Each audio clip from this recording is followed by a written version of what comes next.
Иргэн та аливаа асуудлыг шийдвэрлэхдээ хувийн ашиг сонирхолдоо хөтлөгдөн нийтийн эрх ашигын эсрэг хууль дүрмийг зөрчиж албан тушаалтныг ёс зүйн хувьд шудраг бус байдал гаргахыг дэмжиж байсан уу?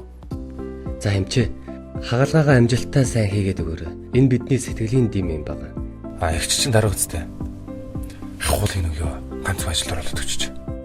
За эрхлэгчээ. Манай хүүхд цэцэрлэгт бүртгүүлээд оруулчвал би танаа цэцэрлэгт хэрэгтэй бүгдийг чинь авч өгөх туслая шүү.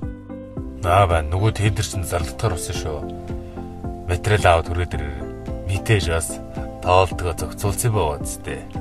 Энэ бол төрийн болон хувийн хвшлийн байгууллагуудын удирдах албан тушаалтанд санал тавьж буй иргэдийн ухамсаргүй үйлдэл. Иргэд бид өөрсдөө хөгжил дэвшлийнхээ чөдөр тушаа болох авилгын үндэс суурийг тавьсаар байна. Авилга нь нийгэм, эдийн засаг, улс төр, соёл боловсрол, оюун санаа, хууль эрх зүйн хүрээнд нийгмийг бүхэлд нь хордуулж буй үзэгдэл юм.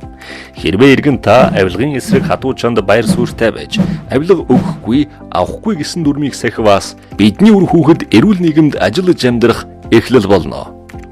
Авилгын эсрэг хуулийн 3 дугаар зүйлийн 3-ын 1-ийн нэгдэх хэсэгт авилга гэж албан тушаалын эрх мэдлээ хувийн ашиг хонжоо олоход ургуулan ашиглах, бусдад давуу байдал олгох, иргэн хуулийн этгээдээс тэрхүү хууль бус давуу байдлыг олж авах үйлдэл эсвэл түгээр илрэх аливаа эрх зүйн зөрчлийг хэлнэ. Авилгын эсрэг хамтдаа. Авилгагүй нийгмийг бид бүтээж чадна.